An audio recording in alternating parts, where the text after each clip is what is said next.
दरभंगा में 10वीं मुहर्रम पर रहमगंज में किला घाट से लौट रहे हुसैनी अखाड़ा के साथ कथित मारपीट की घटना के बाद तनाव का माहौल है। विवाद लाठी खेल के दौरान एक व्यक्ति के मामूली घायल होने के बाद बढ़ा। मिल्लत मुहर्रम कमेटी ने दोषियों पर तत्काल कार्रवाई की मांग करते हुए चेतावनी दी है कि कार्रवाई नहीं होने पर रहमगंज अखाड़ा मिलान में हिस्सा नहीं लेगा, मिलान का बहिष्कार करेगा। वहीं प्रशासनिक कार्रवाई नहीं होने पर सड़क जाम की भी चेतावनी दी है।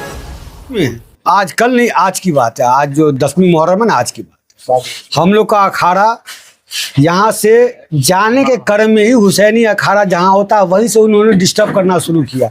हम लोगों ने अपने सारे लड़का को रोक के रखा कि इसको बढ़ने दिया जाए। वो काफी देर लगा के बढ़ा।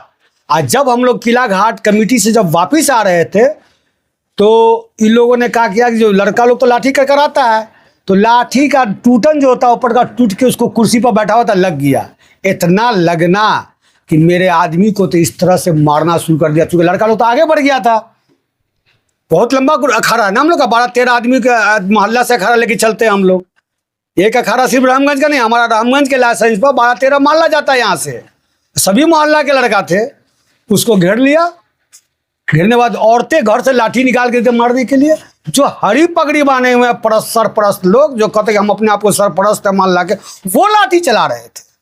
और जब हम उसको नहीं रोकते तो आज इसका क्या हाल होता या हम लोग का क्या हाल होता तो अल्लाह जान रहा है बेहतर। कौन लोग थे जो डिस्टर्ब कर रहे थे वहां पे? ये हुसैनी अखाड़ा के खिलाड़ी, सरपरस्त, कार्यकर्ता और औरतें भी शामिल है लाठी बढ़ा देने में। कमाल इस बात का, उसकी इतनी हैसियत। जिला मुहर्रम कमेटी से आप लोगों ने बात की है? जिला मुहर्रम कमेटी का मोबाइल ऑफ, स्विच बंद। ये कमेटी है जो मोबाइल का स्विच ऑफ रखते हैं। हम लोग की कमेटी है मिल्लत मुहर्रम कमेटी, जिसका 24 घंटा मोबाइल चालू रहता है। इन लोग को संपर्क किए तो इन लोग का मोबाइल बंद। सदर से हमारे कुछ लोगों की बात हुई फोन पर, बस वही है। हमने कह दिया है, हमारे मोहल्ला के सारे लोग, बुजुर्ग से लेके जवान, खिलाड़ी, सारे लोग कह दिया दोषी है उसको सजा दे, और नहीं तो अखाड़ा यहाँ का नहीं उठेगा। दोनों मुख्य सड़क जाम करेंगे 2 बजे के बाद। या प्रशासन इसका डिसीजन ले या डिस्ट्रिक्ट मुहर्रम कमेटी डिसीजन ले। हमको आज ही चाहिए डिसीजन। आज मिलान हो ना हो, 11 तारीख को, 12 तारीख को हम नहीं जानते हैं।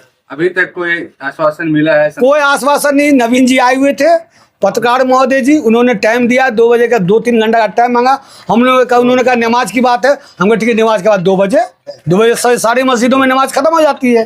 2 बजे के बाद टाइम है। नहीं देगा तो हम लोग पूरा तैयारी है हमारा, जाएंगे, घेर कर देंगे। जिनको आना, हम नहीं जाएंगे तो कोई नहीं जाएगा। हमारे रामगंज का इतिहास है जिसको उसने दाग लगाया है। हम लोग मारपीट नहीं ना, हमारे यहाँ कोई नशेड़ी है। सारे लोग अच्छे जाते हैं यहाँ से अखाड़ा में। क्या नाम हुआ? नाम अब्दुल हादी। मिल्लत मुहर्रम कमेटी के पूर्व में सदर भी रह चुके हैं, सचिव भी रह चुके हैं, अब सरपरस्ती कर रहे हैं। देखिए, अभी जैसा कि हमको समाचार में मालूम हुआ, न्यूज़ हमने देखा, उसके बाद तुरंत हम पहुँचे अपने मोहल्ला में और अखाड़ा के लोगों के सामने बात किए हैं। इसमें जो बात सामने आई है, हम तो 25 साल से पार्षद है और रामगंज का अखाड़ा हर साल निकलता है और हर साल सारा प्रोग्राम होता है, लेकिन आज तक रामगंज के अखाड़ा पर किसी तरह का कोई हस्तक्षेप करके देख बतावे या कभी कोई किसी तरह का कोई मामला हुआ हो। लेकिन इस दफ़ा जिस तरह रामगंज के अखाड़ा के साथ शाह सुपन का अखाड़ा हो या जो भी हुसैनी अखाड़ा हो, जिस तरह का जो हरकत किया है वो बहुत निंदनीय है और इसका जितना भी हम लोग मजम्मत करें वो बहुत कम है। कमेटी से क्या मांग करना चाहते हैं? कमेटी को तुरंत आना चाहिए। हम पार्षद होकर हम अभी सवेरे में बैठे हुए थे, नाश्ता खा रहे थे, नाश्ता खाने का जैसे न्यूज़ देखा हम पहुंच गए। लेकिन जिसकी जवाबदेही है कमेटी की, जो मुहर्रम कमेटी पूरे जिला को चला रहा है, वो हमारे आने के बाद तक भी अभी तक नहीं पहुंची है। तो ऐसा कमेटी किस काम की है? ये कोई भी घटना होता है तो उसमें पहले पार्षद तो बात की बात है, पहले तो कमेटी को पहुंचना चाहिए, मामला को तुरंत रोकथाम करना चाहिए, लेकिन अभी तक नहीं पहुंची है। इसलिए कमेटी के लोगों से हमारी शिकायत ही है। देखिए, मिलान होगा न होगा वो तो कमेटी के लोग पर सारी जवाबदेही आती है। मामला को रफा दफा करे और अखाड़ा निकलेगा और मिलान होगा। क्या मांग है इसको लेकर? किसको? जो घटना हुई है उस पर इंसाफ होना चाहिए, जो किया है उस पर कानूनी कार्रवाई होनी चाहिए। और कानूनी कार्रवाई नहीं होगा तो फिर आज हो सकता है दूसरे अखाड़े के साथ कर दे, तीसरे अखाड़े के साथ कर दे कुछ।